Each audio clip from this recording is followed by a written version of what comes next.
सबसे पहले मैं आप सबसे माफी मांगती हूं कि मैं लेट हो गई। मौसम खराब था, इसलिए हेलीकॉप्टर में देरी हो गई। श्री माणिकराव ठाकरे जी, श्री पूनम प्रभाकर जी, श्री प्रवीण रेड्डी जी, श्री चढ़ा वेंकट रेड्डी जी, श्री पीसी विश्वनाथ जी, श्री गोपीनाथ पलनीयप्पन जी और श्री क्रिस्टोफर जी, आप सबका इस सभा में बहुत बहुत स्वागत। मेरी प्यारी बहनों, मेरे प्यारे भाई, आपका बहुत बहुत स्वागत। मैं बहुत बहुत आभारी हूं कि आपने इतनी देर से मेरा इंतजार किया। చాలా సంతోషం మీరు ఇంతసేపు కూడా హెలికాప్టర్ ఆలస్యమైనప్పటికీ కూడా మీరు ప్రేమతో ఇంతసేపు ఉన్నది మీ అందరికీ కూడా హృదయపూర్వకంగా ధన్యవాదాలు తెలియజేస్తా ఉన్నాను। जय बोलो तेलंगाना, जय बोलो तेलंगाना, జై బోలో తెలంగాణ, జై బోలో తెలంగాణ। सरदार सर्वई पापन्ना, श्री पीवी नरसिम्हा जी की ये धरती है, दोनों की ये धरती है। సర్వాయి పాపన్న పివి నరసింహారావు గారి భూమి, ఈ భూమి ఉన్నటువంటి పౌరుషం తెలివి అనేటువంటి సందర్భంగా జ్ఞాపకం చేస్తా ఉన్నా। श्री पीवी नरसिम्हा इंदिरा जी के साथी रहे, मैं भी उनको अच्छी तरह से जानती थी। वो प्रधानमंत्री बने और तेलंगाना आपके प्रदेश का मान सम्मान उन्होंने बढ़ाया।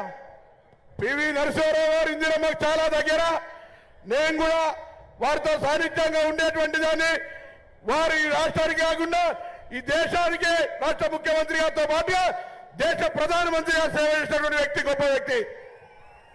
जब मेरे पिताजी शहीद हुए उस समय श्री नरसिम्हा जी ने हमारी बहुत मदद की और वो मैं हमेशा के लिए याद रखूंगी कि किस तरह से उन्होंने हमारा साथ दिया। కీర్తిశేషులు రాజీవ్ గాంధీ గారు మా తండ్రి చనిపోయినప్పుడు పివి నరసింహారావు గారు అన్ని రకాలుగా మాకు అండగా ఉన్నారు। తప్పకుండా అది ఎప్పుడు కూడా జ్ఞాపకం ఉంచుకుంటాం, వారు పివి నరసింహారావు గారు అండగా ఉన్నటువంటి విషయాన్ని। अब आप मुझे बताओ, चुनाव का समय है, ఇప్పుడు ఎన్నికల సమయం।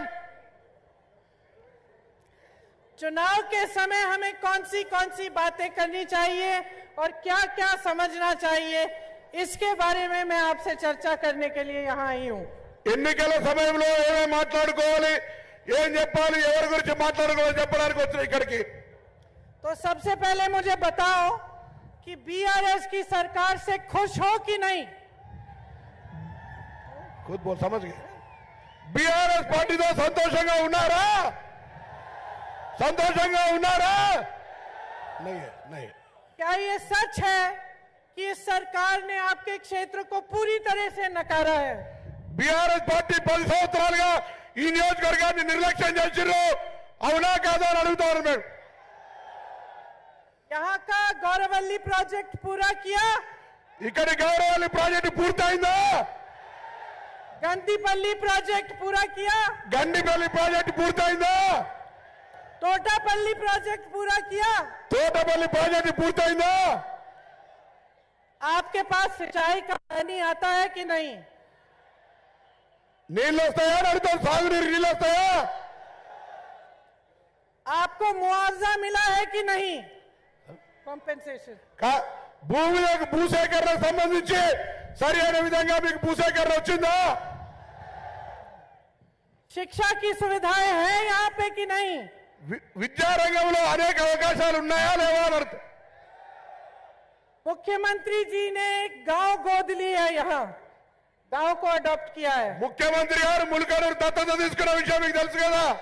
वहां का विकास हुआ, उस गांव का विकास हुआ, అక్కడ ఏమైనా అభివృద్ధి జరిగిందా ఆ గ్రామంది? और यहाँ के जो विधायक हैं वो आपसे मिलते हैं? ఇక్కడున్న శాసనసభ్యులు ఎప్పుడైనా మీతో కలిసిండా? जब आपकी जमीन छीनी गई तो उस विधायक ने क्या किया? మీ భూమి గుంజుకుంటున్నప్పుడు భూసేకరణ చట్టం అమలు చేయకపోతే ఆ శాసనసభ్యుడు అప్పుడు ఏం చేస్తా ఉన్నాడు? आपके पक्ष में आवाज उठाई? మీ పక్షాన గొంతిప్పాడా? नहीं उठाई। లేపలేదు కదా। जब आपकी नहर टूट गई तो आपके पक्ष में आवाज उठाई। మీ భూమి జరుగుతున్నా గుంజుగా పోతున్నప్పుడు కానీ ఏది కానీ మీ మీద దాడులు జరుగుతున్నప్పుడు ఎప్పుడైనా మాట్లాడారా? जब आपकी फसल बर्बाद हुई तो आपके पक्ष में बोले। మీ పంట నష్టం జరిగినప్పుడు ఎప్పుడైనా మాట్లాడారా? जब 10 सालों से मरम्मत नहीं हुई तो आपके पक्ष में बोले, आपके समस्या का समाधान मांगा। 10 సంవత్సరాలు మౌనంగా జాతకాలు లెక్కుండే ఇప్పుడు మళ్ళీ ఏ విధంగా ముందొస్తా ఉన్నాడు, ఎట్లా అడుగుతా ఉన్నాడు అని చెప్తా ఉన్నారు। जब धान और कॉटन के खरीद में भ्रष्टाचार हुआ तो क्या आपके पक्ष में उन्होंने आवाज उठाई? వడ్లు ధాన్యం కొనుగోలు సందర్భంగా జరిగినటువంటి అధిక తూకం పేరు జరుగుతున్న మోసం మీద ఎప్పుడైనా మాట్లాడారా? तो मैं आपसे पूछना चाहती हूं, आपको ऐसा विधायक चाहिए? మీకు అటువంటి శాసనసభ్యుడు కావాలా? और चलानी है ఇటువంటి ప్రభుత్వం మళ్ళీ 5 ఏళ్ళు కావాలా? कि बदलाव चाहते हो? మార్పు కోరుకుంటున్నారు। बीआरएस की सरकार ने आपके लिए क्या किया? एक आदमी हाथ उठा के मुझे बता दे कि आपके लिए क्या किया है। బీఆర్ఎస్ పార్టీ ఏం చేసిందో ఎవరైనా ఒకరు చేయి ఎత్తి లేపి చెప్పగలుగుతారా అని అడుగుతా ఉన్నాం। मुख्यमंत्री जी ने अपने बेटे को जॉब दिया? ముఖ్యమంత్రి మీ కొడుకు ఉద్యోగం ఇచ్చాడా? अपने परिवार वालों को जॉब दिया? उन्होंने मंत्री बनाया? మీ కుటుంబ సభ్యులు ఎవరికైనా మంత్రి పదవి ఇచ్చిండా? उन्होंने अपने परिवार को मंत्री बनाया? आपको जॉब दिया कि नहीं? ఆయన కుటుంబ సభ్యులకు మంత్రి పదవి ఇచ్చుకున్నారు కానీ మన పిల్లలకు ఉద్యోగాలు ఇవ్వాలి। మీ కుటుంబ సభ్యులకు यहाँ का एक नौजवान हाथ उठा के मुझे बताए कि उसको सरकारी नौकरी मिली है। एक उठा लो। ఇక్కడ ఉన్నటువంటి ఎవరైనా ఒకరికి ప్రభుత్వ ఉద్యోగం వచ్చిందని చేతి లేవటగలుగుతారా అని అడుగుతారు। नहीं मिली ना? రాలేదు కదా। पता है क्यों हाथ उठा नहीं रहे हो? क्योंकि आज तेलंगाना में बेरोजगारी इतनी हो गई है कि देश के सारे प्रदेशों से ज्यादा है।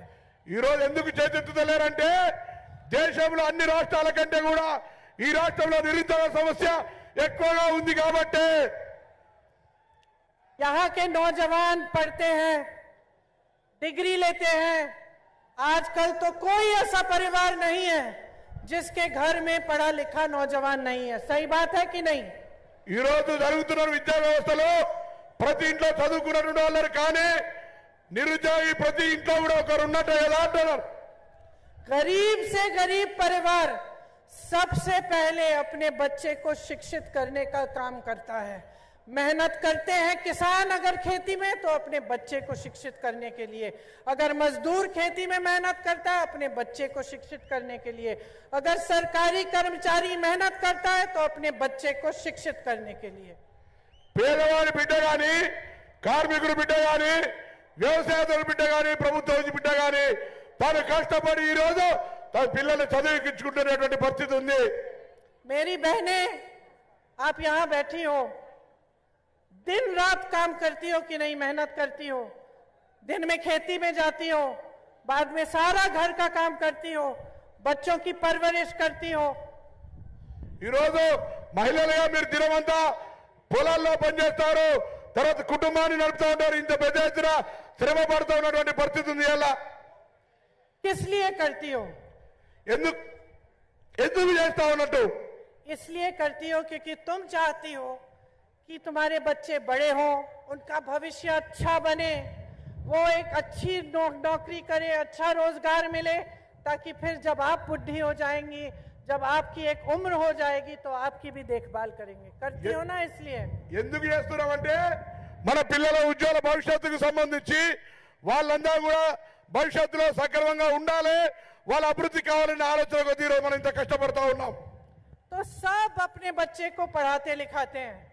कभी कभी प्राइवेट में ट्यूशन की फीस देनी पड़ती है, बच्चों को भर्ती के एग्जाम पेपर देने पड़ते हैं।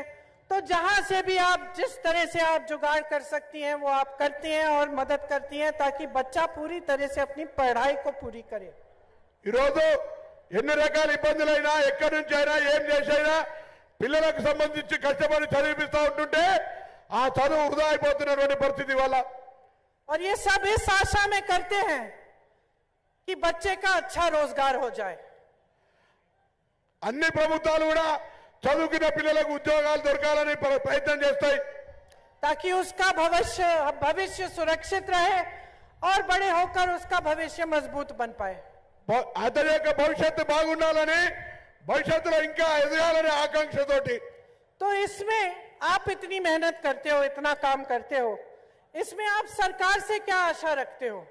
यही आशा रखते हो कि भाई आपने मेहनत की, आपने मेहनत से बच्चों को पढ़ाया लिखाया, अब सरकार से ये आशा रखते हो कि कम से कम सरकार बच्चों के लिए रोजगार बनाए। ఇప్పుడు ఇంత కష్టపడి ఇన్ని రకాలుగా శ్రమపడి పిల్లలను పెంచితే ప్రభుత్వం నుంచి మనం ఏమి ఆశిస్తాం? వీళ్ళకు ఉపాధి అవకాశాలు, ఉద్యోగమో ఉపాధి దొరకాలనేటువంటి ఆశపడేటువంటి ప్రతి కుటుంబ సభ్యులు और बच्चों की शिक्षा में भी मदद करे, शिक्षा में भी मदद करे, చదువుకు సంబంధించిన మద్దతు కూడా దొరకాలి, చదువుకు సంబంధించిన విషయంలో కూడా। लेकिन आपकी एक ऐसी सरकार है जिसने ये उम्मीद एकदम तोड़ दी है। आपके यहां जब बच्चे पेपर देते भी हैं भर्ती के लिए तो पेपर लीक हो जाता है, उसमें भी भ्रष्टाचार कर दिया है। కష్టపడి చదివి పరీక్ష రాయడానికి వెళ్తే కూడా ప్రశ్న పత్రాలు లీక్ అయిపోయి ప్రశ్న పత్రాలు రాసేటువంటి పరిస్థితి, ఎగ్జామ్ రాసేటువంటి పరిస్థితి లేదు। तो ये तेलंगाना जिसके लिए यहाँ के हजारों नौजवान लड़े, आंदोलन किया, सैकड़ों शहीद हुए, इस तेलंगाना में उन्हीं नौजवानों की जो उम्मीदें हैं, उनके सपने हैं, वो तोड़े जा रहे हैं। ఏ ఆకాంక్షల కొరకైతే తెలంగాణ పోరాడినమో, ఏ అటువంటి తెలంగాణ రావాలని కోరుకున్నామో వాళ్ళకే ఈరోజు న్యాయం జరుగుతలేదు, వాళ్ళ ఆకాంక్షలు నెరవేర్తలేవు, వాళ్ళ అవకాశాలు ఎక్కడ కూడా కలుగుతలేవు అనేటువంటి మాట। आज तेलंगाना में महिलाएं असुरक्षित हैं, महिलाओं पर बहुत अत्याचार हो रहा है। ఈరోజు మహిళలకు రక్షణ లేదు, మహిళలపై అనేక అత్యాచారాలు జరుగుతూ ఉన్నాయి। आपको सबसे पहले तो महंगाई के बोझ से आपको दबा रखा है, उसके अलावा आप सुरक्षित नहीं हैं, आप पर अत्याचार होता है। ఒకవైపు పెరుగుతున్న ధరలతోటి పరేషాన్ అవుతూ ఉంటుంటే మరొక వైపు అత్యాచారాలు అనేకమైనటువంటి అవమానాలు ఎదుర్కొనేటువంటి పరిస్థితి ఉంది। ఏ రోజు हम महिलाओं के सशक्तिकरण की बात करते हैं, हम चाहते हैं, कांग्रेस पार्टी चाहती है कि महिला अपने पैरों पे खड़े हो, उनको भी रोजगार मिले, उनको भी एक माध्यम हो कमाने का और आगे बढ़ने का। కాంగ్రెస్ పార్టీ ఆకాంక్షిస్తూ ఉంది మహిళలు స్వచ్ఛందంగా స్వేచ్ఛగా వాళ్ళ కాళ్ళ మీద వాళ్ళు నిలబడే, వాళ్ళ ఉపాధి అవకాశాలు తీసుకునే విధంగా వాళ్ళకి సంబంధించి ధైర్యంగా నిలబడేటువంటి ఒక విధంగా ఉండాలని కోరుకుంటుంది। लेकिन बीआरएस की जो सरकार है वो सरकार सिर्फ बड़े बड़े उद्योगपतियों के लिए चल रही है। आज కేసీఆర్ బీఆర్ఎస్ ప్రభుత్వం పెద్ద పెద్ద వాళ్ళ వ్యవస్థల కొరకు మాత్రమే పనిచేస్తూ ఉంది, క్షేత్రస్థాయిలో ఉండేటువంటి మనటువంటి వాళ్ళ జీవితాలు చూస్తలేదు। ఈరోజు गरीबों के लिए, महिलाओं के लिए, दलितों के लिए, पिछड़ों के लिए, किसानों के लिए कुछ नहीं कर रही। పేదల కోసము, దళితుల కోసము, గిరిజనుల కోసము, వెనుకబడ్డ వర్గాల కొరకు ఈ ప్రభుత్వం ఎక్కడ కూడా ఆలోచన చేయడం లేదు। जब आपको जरूरत पड़ती है, आप सरकारी दफ्तर में जाते हो तो आपको घूस देनी पड़ती है। ఈ రోజు ఏదైనా పని మీద ప్రభుత్వ ఆఫీస్కి పోతే కూడా సరి అయిన విధమైన స్పందన లేకపోవడం కనబడతా ఉంది। भ्रष्टाचार का सामना करना पड़ता है అవినీతికి నిలయాలుగా మారిపోయినటువంటి పరిస్థితి కనబడతా ఉంది। और जितने भी बड़े प्रोजेक्ट हैं सब में चोरी हो रही है। ఎక్కడైతే పెద్ద ప్రాజెక్టులు అన్ని ఉన్నాయో వాటన్నిటిలో కూడా అవినీతి నిలయాలుగా మారిపోయినాయి। भ्रष्टाचार इतना हो गया है कि हर स्तर पर आपको इसका सामना करना पड़ रहा है। అవినీతి ఎంత పెద్ద స్థాయికి ఎదిగిందంటే ప్రతి స్థాయిలో అవినీతి అనేటువంటిది మీద ఎక్కువగా అవినీతి జరిగిపోయేటువంటి పరిస్థితి ఉంది। इसका सबसे बड़ा नुकसान पता है किस पे होता है? आप लोगों पे होता है। అందరికంటే ఎక్కువ ఎవరికి నష్టం జరుగుతుందో మీకు తెలుసా? बड़े बड़े घोटाले होते हैं हजारों करोड़ रुपए के, ये सारी वो संपत्ति होती है जो आपके लिए योजनाएं बन सकती हैं, उससे आपके लिए अच्छे अच्छे काम हो सकते हैं, ये सारा वही पैसा है। ఇంత పెద్ద ఎత్తున జరుగుతున్న యొక్క అవినీతి డబ్బులని వాస్తవంగా మీ సంక్షేమం కొరకు, మీ అభివృద్ధి కొరకు ఈ వ్యవస్థలో అనేక సంక్షేమ కార్యక్రమాలు జరపడానికి ఉపయోగించాల్సిన అవసరం ఉంది. आप सोचो कि किसानों का कर्ज माफ करना था, इन्होंने कर्ज माफ नहीं किया. రైతులకు రుణమాఫీ చేయాల్సి ఉండే సరైన విధంగా రుణమాఫీ జరగలేదు. राजस्थान में कांग्रेस की सरकार है, वहां कर्ज माफ किए. छत्तीसगढ़ में कांग्रेस की सरकार है, वहां कर्ज माफ किए. कर्नाटका में कर्ज माफ किए.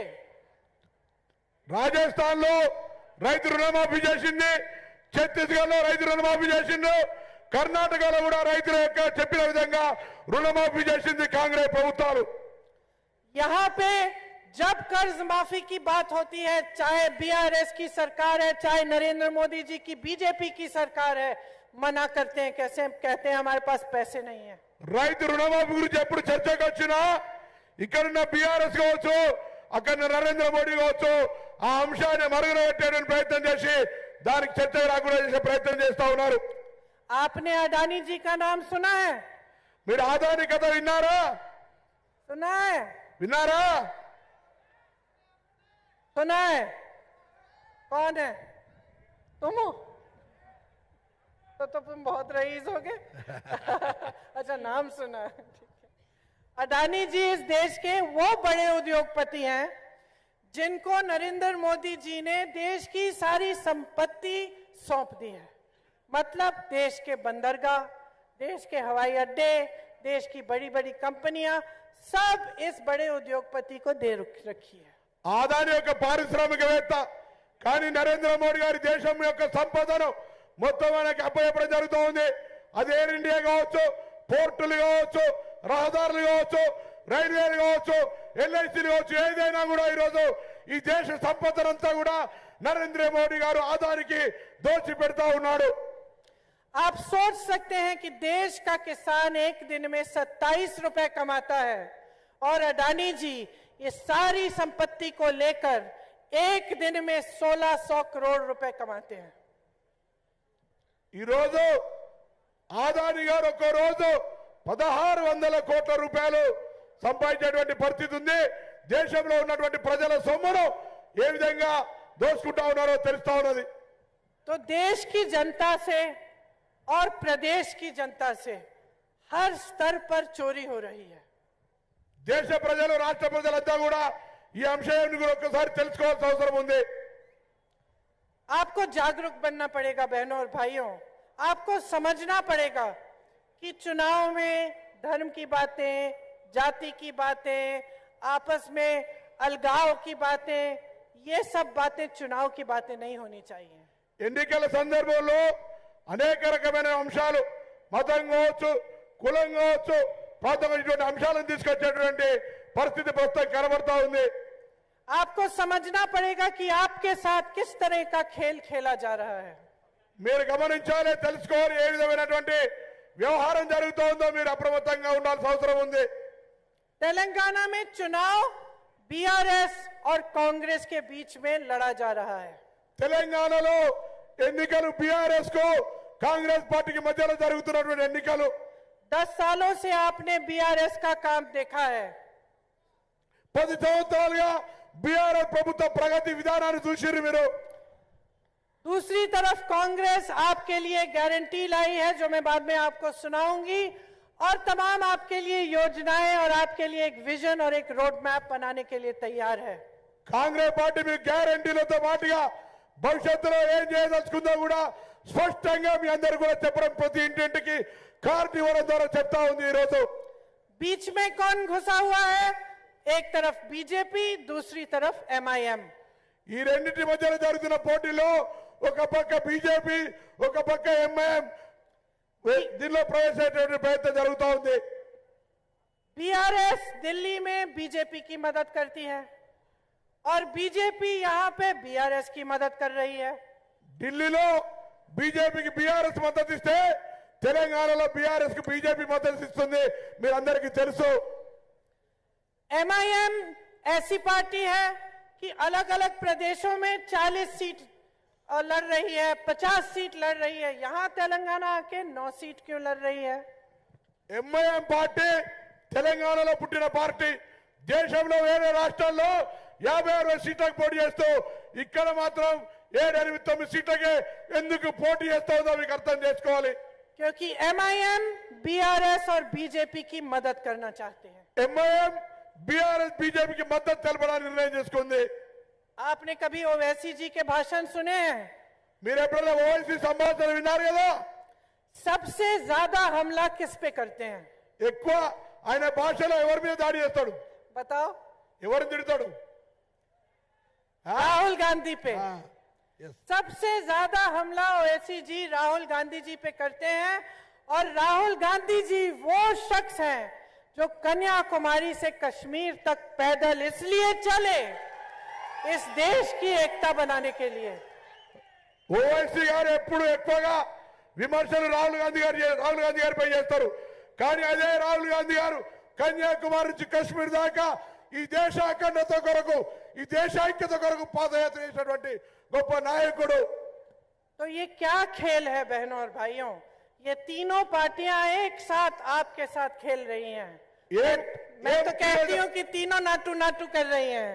ఏం క్రీడ జరుగుతోంది? 3 పార్టీలు కలిసి ఏ విధంగా వ్యవహారం చేస్తూ ఉన్నారు? అసలేం జరుగుతుందో కూడా చూడాల్సిన అవసరం ఉంది. तीनों कांग्रेस को इसलिए रोकना चाहती हैं क्योंकि कांग्रेस इस प्रदेश में भ्रष्टाचार को रोकेगी, क्योंकि कांग्रेस आपके पैसे आपके हाथों में, आपके जेब में वापस डालेगी.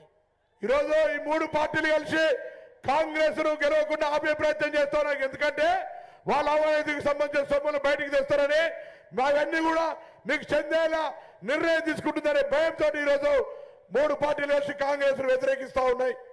आप इंदिरम्मा को क्यों याद करते हैं? क्योंकि उन्होंने आपको आपकी जमीन वापस दी, आपको अपने अधिकार वापस दिए. ఈరోజు కాంగ్రెస్ పార్టీ మీ అందరు కూడా భూములు ఇవ్వడం కావచ్చు, అధికారాలు ఇవ్వడం కావచ్చు చేస్తుందనే భయంతో వాళ్ళు ఇటువంటి కుట్రలు చేస్తా ఉన్నారు. आप सोनियम्मा का आदर क्यों करते हैं? क्योंकि जब आपको तेलंगाना का प्रदेश बनाना था, आपने आंदोलन किया, सोनियम्मा ने आपकी आवाज सुनी. సోనియమ్మను మీరు ఎందుకు ఒక తల్లిలాగా, ఒక అమ్మలాగా గౌరవిస్తారంటే మీ యొక్క ఆలోచన, మీ యొక్క తెలంగాణ కావాలనే ఆకాంక్షలు గుర్తించింది కాబట్టి ఈరోజు. ये महात्मा गांधी के समय से हमारी पुरानी परंपरा है कांग्रेस पार्टी के लिए. हम जनता के लिए लड़ते हैं, हम आपकी लड़ाई लड़ते हैं. हम समझते हैं कि हमें नेता बनाने वाले आप हैं. మహాత్మా గాంధీ గారి తరం నుంచి కూడా ప్రజల గురించి ఆలోచించేటువంటి వాళ్ళం మేము. మీకోసం కొట్లాడేటువంటి వాళ్ళం, మీ సమస్యల మీద పోరాటం చేసేవాళ్ళం. అందుకే ఈరోజు కాంగ్రెస్ పార్టీకి సంబంధించి ఒక గుర్తింపు గారి కాంగ్రెస్ పార్టీ యొక్క వ్యవహార శైలిని మీరందరూ తెలుసు. हम आपकी संपत्ति को खुद के लिए नहीं चुराना चाहते. हम आपकी संपत्ति को अपने बड़े बड़े उद्योगपति मित्रों को नहीं सौंपना चाहते. हम चाहते हैं कि आपकी संपत्ति का हक आपका हो, कि आपकी संपत्ति आप ही के हाथों में आपको शक्तिमान बनाने के लिए जाए. మీ యొక్క శక్తిని, మీ యొక్క సంపదను మీకే చెందాలనేటువంటిది ఒక ఆలోచన కాంగ్రెస్. కానీ వ్యాపారస్తులకు, పెద్ద పెద్ద వ్యక్తులకు అప్పచెప్పాలనేటువంటి ఆలోచన కాంగ్రెస్ లేదు. మీ సంపద మీకే చెందాలనేటువంటిది కాంగ్రెస్ పార్టీ లక్ష్యం. कांग्रेस पार्टी इस चुनाव में आपके लिए 6 गारंटी लाई है. गारंटी का मतलब कि जैसे ही हमारी सरकार बनेगी, हम गारंटी करते हैं कि सबसे पहले ये 6 चीजें हम करेंगे. కాంగ్రెస్ 6 గ్యారెంటీలను ఇచ్చింది. 6 గ్యారెంటీ అంటే కాంగ్రెస్ ప్రభుత్వం ఏర్పడగానే ముందుగా ఇవి అమలు చేస్తామనేటువంటి మాటతో పాటుగా ఈ గ్యారెంటీ కార్డు మీకు ఇవ్వడం జరుగుతూ ఉంది. अब आप कह सकते हो कि ये तो सब बोलते हैं, चुनाव है, आप मंच पे खड़े हो तो ये बोल रहे हो. लेकिन मैं इस आधार पे बोल रही हूं कि कर्नाटका में हमने गारंटी दी. कर्नाटका की जब सरकार बनी, पहले मंत्रिमंडल के बैठक में वो गारंटी पूरी होनी शुरू हुई. ఎన్నికల సందర్భంగా ఏమో చెప్తున్నాం అనుకునేది కాదు. ఈరోజు తెలంగాణ ప్రభుత్వం ఏదైతే గ్యారెంటీలు ఇస్తుందో, ఇదే విధంగా కర్ణాటకలో గ్యారెంటీలు ఇచ్చాం. అవి మొట్టమొదటి మంత్రివర్గ సమావేశంలో వాటన్నిటిని అమలు చేసిన ఘనత కాంగ్రెస్ పార్టీది. छत्तीसगढ़ में हमने कहा हम किसानों के कर्ज माफ करेंगे. जब सरकार बनी 24 घंटों के अंदर अंदर निर्णय लिया गया कि किसानों के कर्ज माफ होने शुरू होंगे. ఛత్తీస్గఢ్ లో ఎన్నికలకు ముందు చెప్పినాం రైతుల రుణమాఫీ చేస్తామని. ప్రభుత్వం ఏర్పడ్డ 24 గంటల్లో రైతు రుణమాఫీ చేసి చూపెట్టినటువంటి party Congress party.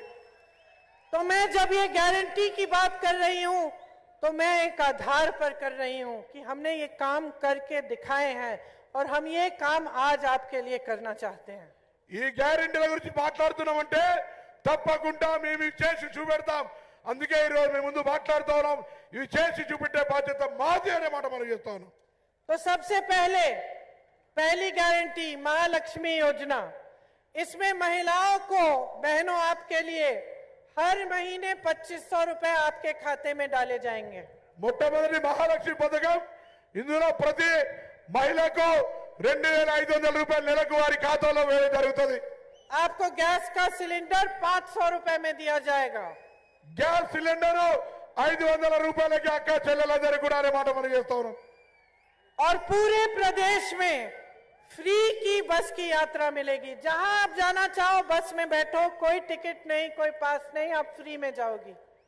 December 9న Congress ఏర్పడే ప్రభుత్వంలో